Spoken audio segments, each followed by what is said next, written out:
உலகை எழுப்பும் ஞாயிறு அங்கே குடியிருப்பான். அவன் ஆனை முகத்தனின் அடியவர் மனத்தில் ஒளியாய் வந்து கொலுவிருப்பான்.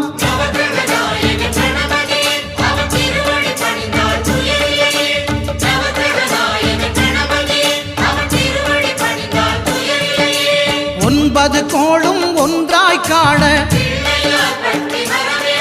அங்கு கற்பகம் என்னும் கடவுளின் மெய்யில்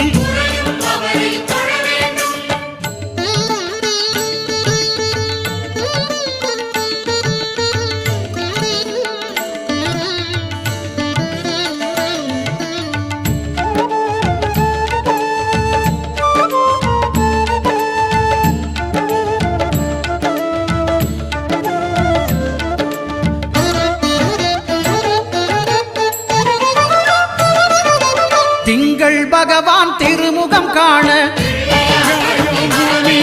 அங்கு கற்பக பெருமான் தொப்புள் குழியில் திங்கள் பகவான் திருமுகம் காண அங்கு கற்பக பெருமான் தொப்புள் குழியில் பார்க்கடல் பிறந்த சந்திர பகவான் கணபதி வயிற்றில் நிறைந்திருப்பார். எங்கள் கற்பக